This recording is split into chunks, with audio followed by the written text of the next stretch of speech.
Alors, qu'est-ce qui se passe maintenant si on a un objet étendu? Alors, pour les objets sur l'axe, les objets ponctuels sur l'axe optique du système, on a parlé de stigmatisme rigoureux. Et si on a maintenant un objet étendu, ça veut dire constitué de plusieurs objets ponctuels, l'un juxtaposé à côté de l'autre, et sont perpendiculaires par rapport à l'axe optique du système. Alors essayons d'esquisser ce cas de figure. Donc prenons toujours l'axe optique du système, que je vais noter delta. Et supposons que ça, c'est mon système. Donc je vais le prendre en vert. Ça, c'est l'entrée. Ça, c'est la sortie. Et là, c'est mon système S. Là, j'ai l'indice optique N. Et là, j'ai l'indice optique M'. Or, supposons maintenant qu'on a un objet étendu. AB. Voilà. Alors, comme on a défini le stigmatisme rigoureux pour les objets ponctuels sur l'axe optique, on va définir maintenant ce qu'on appelle l'aplanétisme. Alors, l'aplanétisme, c'est une sorte de généralisation du stigmatisme aux objets ponctuels qui se trouvent hors de l'axe. Ok? Alors, qu'est-ce qu'on veut dire par l'aplanétisme? Pour dire que le système S est aplanétique, disons, au couple AB. Alors, je vais tracer l'image de AB par S. Je vais noter ici B', A'. La position de l'image ici, elle est arbitraire. Ok? Donc, pour dire que le système S il est aplanétique pour le couple d'objets et images AB, A', B', alors on doit d'abord avoir le stigmatisme rigoureux pour les points qui sont sur l'axe optique. Ça veut dire que le système S doit être rigoureusement stigmatique pour le couple de points A, A'. Donc il doit être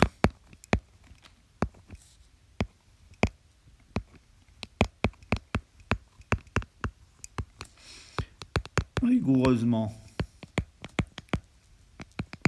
stigmatique pour le couple A, A'. Je vous rappelle la notion de stigmatisme rigoureux. Ça veut dire que tous les rayons lumineux émis par A en direction du système S, lorsqu'ils vont sortir de ce système, ils vont tous converger vers le point A'. C'est ça la notion de stigmatisme rigoureux. Alors, il doit être rigoureusement stigmatique pour le couple AA'. Il le doit être aussi pour le couple de points B'.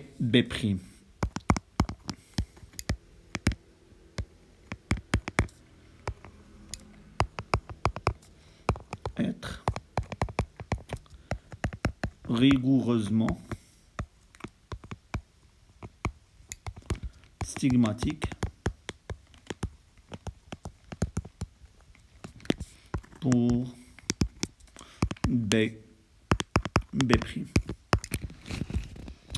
Ça veut dire que le chemin optique B' doit être constant. Donc, quels que soient les rayons émis par B en direction de mon système, lorsqu'ils vont sortir, ils vont sortir tous pour se diriger vers B'. Donc, ils vont converger tous au même point, B'. Alors, si on a cette condition, ça veut dire que le système il doit être rigoureusement stigmatique pour tous les couples de points qui sont sur l'axe optique et aussi pour les couples de points qui sont dans le plan perpendiculaire à l'axe optique. Alors, dans ce cas-là, le système S est rigoureusement stigmatique pour le couple AB, A', B'. Et lorsqu'on a ça, on parle d'aplanétisme. On dit que le système optique, il est aplanétique.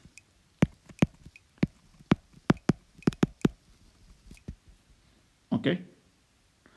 Alors, quelle est la conséquence de l'aplanisme? Alors, la conséquence de l'aplanisme, elle va nous permettre d'établir la relation des sinus d'AB. Alors, prenons notre système. On a dit que le système il est défini par l'entrée et sa sortie. Ça, c'est le système S. Et prenons un point, objet A. Un objet AB, un objet étendu AB.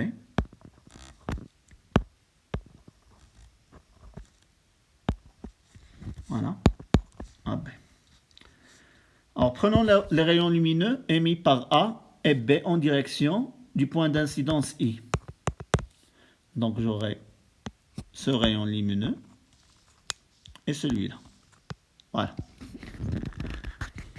Appelons cet angle, faisons l'angle entre le segment AI et l'axe optique delta.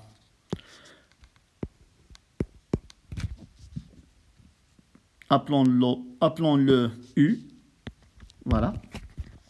Or, le rayon lumineux, il va émerger de I' pour se diriger d'abord vers A'.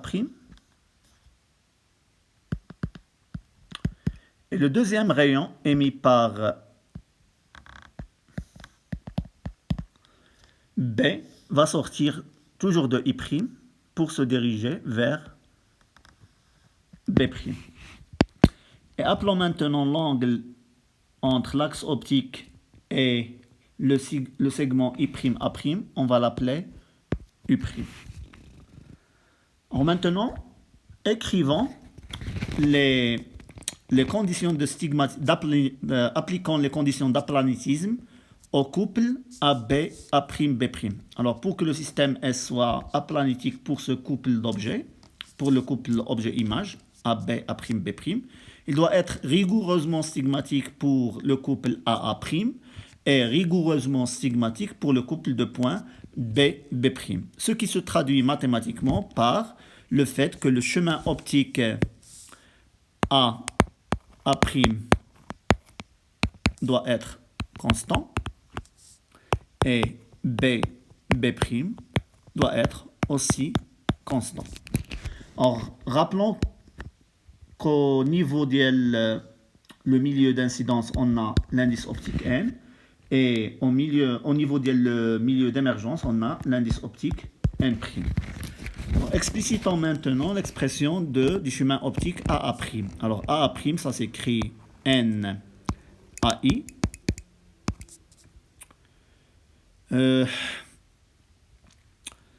Plus le chemin optique à l'intérieur de le système, qu'on ne connaît pas, donc on va conserver le chemin optique, plus l'indice optique de le milieu d'émergence multiplié par la distance I'A'.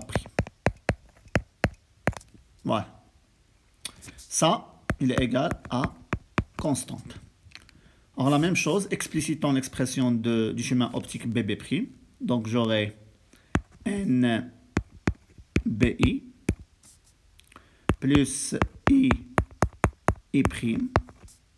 plus N' I'B' égale constante.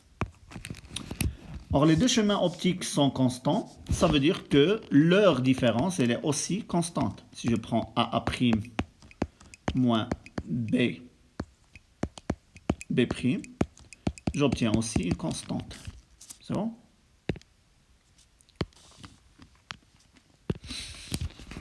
Alors, si on fait la différence entre les deux, je prends la différence entre les deux, qu'est-ce que je vais obtenir? Je vais obtenir NAI moins NBI plus N' I'A' moins N' I'B' égale toujours constante. Ça, c'est une constante 1, ça, c'est une constante 2. En constante 1 moins constante 2, ça va donner une autre constante. OK. En maintenant factorisant par n, j'aurai ici n AI moins BI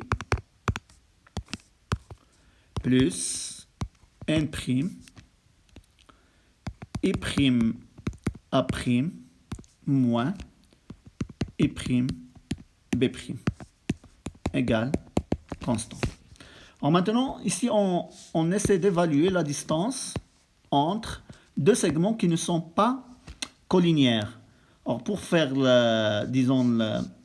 pour évaluer la différence entre ces deux segments, entre ces deux distances, nécessairement on doit procéder à la projection de l'un des deux segments sur l'autre. Donc on va prendre la projection du premier segment ici. Voilà. Et là, on fait la même chose. Donc, je vais prendre la même chose. Voilà. Alors maintenant, la différence entre AI moins BI, c'est cette petite... C'est ça la différence entre les deux. Je vais la noter delta. La différence entre les deux. Donc, AI moins BI.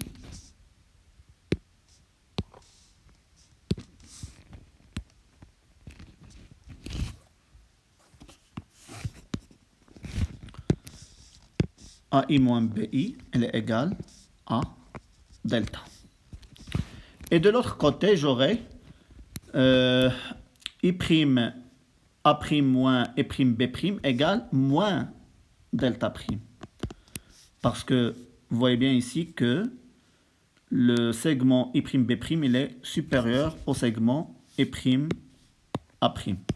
Dans le schéma, on a ici I prime A prime, lorsqu'on le projette, elle est inférieure à I prime B prime. Ça veut dire que I prime A prime moins I prime B prime, ça va donner une valeur négative, que je vais noter moins sigma prime. Alors maintenant, sigma, il est égal à quoi? Alors là, j'ai l'angle U, ça veut dire que ici, j'ai l'angle U. Et là, j'ai aussi l'angle U'. Ça, c'est sigma prime. Ça veut dire que sigma sur AI moins BI, la sigma, elle est reliée à AB par l'intermédiaire de le sinus de U. Donc, je peux remplacer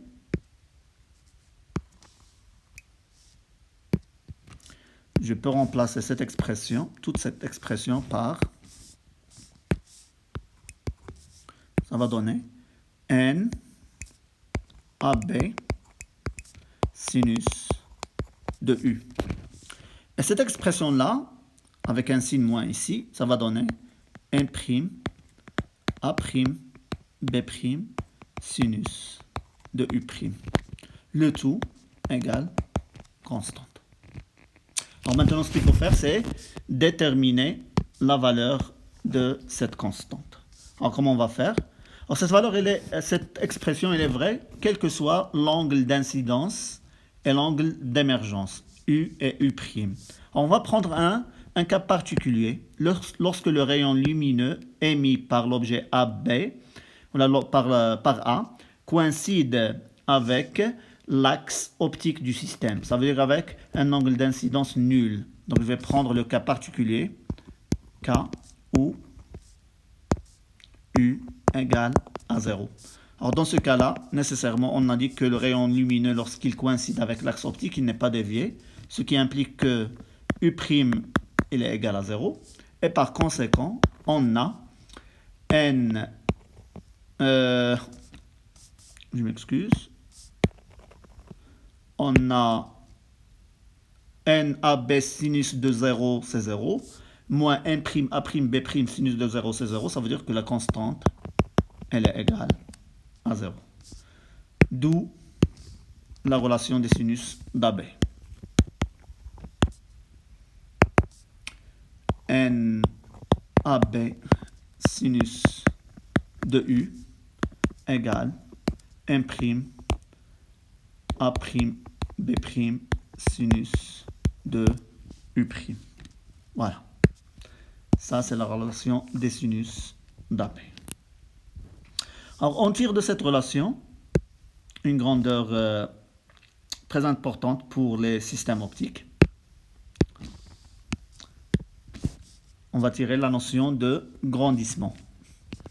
Alors, réécrivons la relation des sinus d'AB. Donc, j'aurai A'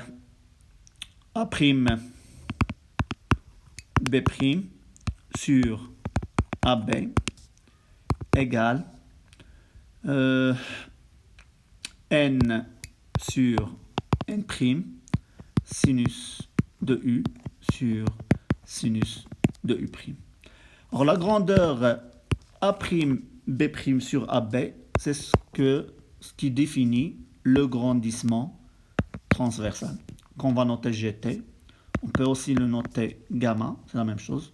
On parle de grandissement transversal ou grandissement linéaire, c'est la même chose. Donc GT égale gamma égale A'B' sur AB. Alors toujours le grandissement, il nous permet de relier la taille de l'image par rapport à la taille de l'objet. Alors si on connaît le grandissement, à partir de la connaissance de la taille d'objet, je peux calculer la taille de l'image qui sera formée par mon système.